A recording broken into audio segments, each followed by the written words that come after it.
जीवन में ऐसे कुछ कार्य होते हैं जो आपको अकेले करने पड़ते हैं और ऐसे कुछ कार्य करने पड़ते हैं जो आपको साथ मिलकर ही करने होते हैं, एकजुट होकर, संयुक्त होकर। अब संयुक्त से मेरा तात्पर्य क्या है?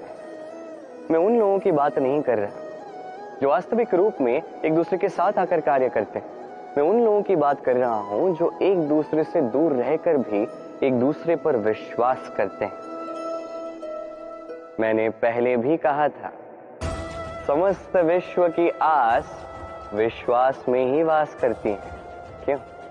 तो जहां समस्त विश्व है, जहां समस्त संसार है, वही विश्वास है। तो अपने आसपास ऐसे दल को संगठित कीजिए जिन्हें आप पर विश्वास है और जिन पर आप विश्वास करते हैं। तो आइए और मेरे साथ प्रेम से कहिएगा, राधे राधे।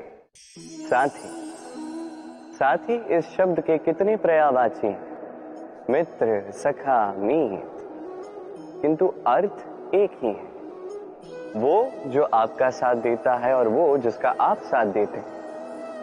अब सबसे बड़ा प्रश्न ये उठता है कि कौन है वो जिसे आपको अपना साथी मान लेना चाहिए, अपना सखा, अपना मित्र, अपना मीत मान लेना चाहिए। आपका साथी वो जो दुख में आपके साथ खड़ा रहता है, आपका हाथ थामता है।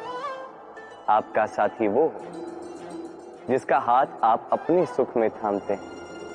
उसी साथी का हाथ थामिए जो दुख में सदैव आपकी सहायता के लिए तत्पर रहता है, आपके साथ खड़ा रहता है और जिसे सुख में आप अपने साथ रख सकते हैं। और जब आपके पास आपके ये साथी होंगे तब आप ये समझेंगे कि जब दुख आता है जीवन में तो ये दुख घट जाता है, सब में बट जाता है। और यदि यही सुख आए तो ये सब की उपस्थिति में बढ़ जाता है।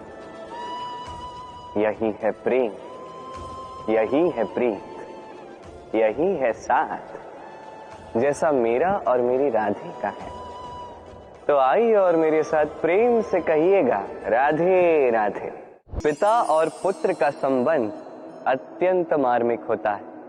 पिता स्वप्न देखता है, उसे पूर्ण करने का हर संभव प्रयास करता है, किंतु फिर भी कई बार उसके स्वप्न अधूरे रह जाते हैं।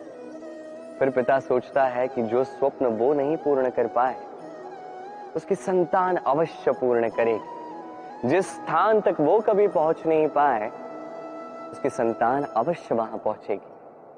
पिता अपनी संतान के भविष्य में वो स्वप्न देखने लगता है और ऐसे में जब ये संतान आगे बढ़ती है उसे दुख नहीं होता, अपितु गर्व होता है।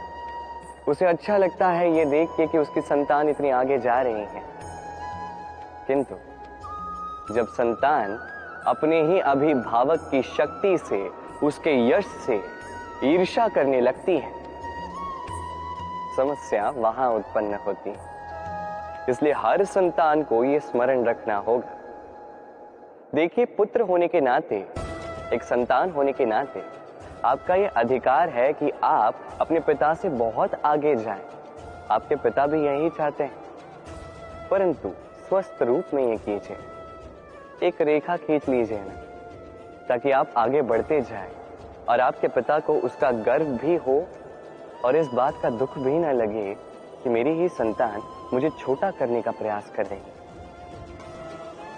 इतिहास साक्षी, जिस व्यक्ति ने किसी और को छोटा करने का प्रयास किया वही व्यक्ति छोटा रहा।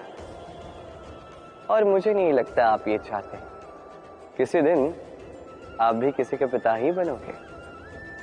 आइए और मेरे साथ प्रेम से कहिएगा, राधे राधे। वरदान अत्यंत विचित्र भाव है, किंतु देखा जाए तो यह वरदान क्या नहीं कर सकता। एक रंग को ये राजा बना सकता है, एक दुर्बल को संसार का सबसे शक्तिशाली व्यक्ति बना सकता है।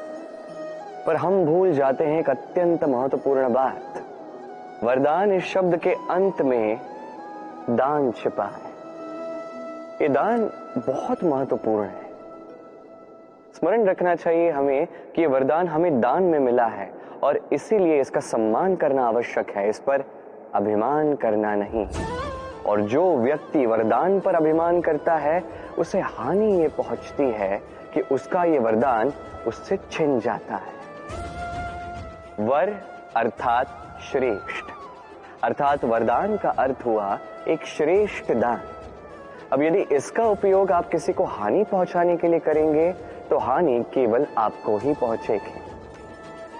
तो इस वरदान का सम्मान करें, उचित मार्ग पर चलें और उचित मंतव्य से इसका उपयोग करें, सब श्रेष्ठ होगा। तो आइए और मेरे साथ प्रेम से कहिएगा राधे राधे। भक्ति और शक्ति, इन दोनों का संबंध बड़ा ही सरल है। मनुष्य भक्ति करता है ताकि उसे शक्ति मिल सके, और शक्ति मिलने के पश्चात भक्ति भूल ही जाता है, शक्ति की आसक्ति में खो जाता है और वहीं से उसका विनाश आरंभ होता है। क्यों? क्योंकि भक्ति से मिली शक्ति किसी और का हित करने के लिए होती है, किसी और के लिए कोई शुभ कार्य करने के लिए होती है, ना कि किसी के विनाश के लिए। अब यदि मैं आपको उदाहरण दूं तो कुदाल होती है ताकि हम धरा को खोद सके, एक गड्ढा बना सके और फिर एक नए वृक्ष को जन्म दे सके। एक वृक्ष जो अन्य जीवों को फल प्रदान करेगा, यात्रियों को छाया प्रदान करेगा। किंतु यदि इसी कुदाल का उपयोग हम किसी को हानि पहुंचाने के लिए करते हैं तो हानि केवल हमारी ही होगी। इसलिए जीवन में जो भी शक्ति आपके पास आती है, भले ही भक्ति से या कहीं और से भी, इसका सदुपयोग करना सीखिए, अन्यथा यही शक्ति आपके अंत का कारण बनेगी। तो आइए और मेरे साथ प्रेम से कहिएगा राधे राधे। जीवन में कई बार समस्याएं हमें चारों ओर से घेर लेती हैं। ये समस्याएं कई प्रकार की होती हैं। धन की समस्या हो सकती है, परिवार की समस्या हो सकती है, किसी संबंध की समस्या हो सकती है, कभी कोई दैनिक आवश्यकता हो सकती है, कभी कोई दुविधा हो सकती है, अनेक समस्याएं आती हैं। किंतु जब भी कोई समस्या होती है, हमारे मन में उसके लिए एक उत्तर अवश्य होता है जो हमारे ही भीतर होता है। इसे हम कहते हैं आत्मा। आत्मा परमात्मा का ही रूप होती है, और परमात्मा वो तो कभी कुछ अनुचित नहीं चाहते, है कि नहीं? ये आत्मा अच्छे से जानती है क्या उचित है, क्या अनुचित है। यदि चुनौती है तो वो ये कि आप अपने मन को समझ लें, क्योंकि आत्मा तो परमात्मा से ही आती है, किंतु ये मन मनुष्य जन्म से प्राप्त करता है और इसका विकास होता है इस संसार को देख के। जिस दिन आपका ये मन और आपकी आत्मा दोनों एक हो जाएंगे, आत्मसात हो जाएंगे, उस दिन आपके जीवन में ना कोई समस्या होगी, ना कोई कठिनाई, ना ही कोई संकट, क्योंकि आपके पास हर समस्या, हर कठिनाई, हर संकट का हल होगा, वो भी आप ही के भीतर। तो आइए और मेरे साथ प्रेम से कहिए राधे राधे।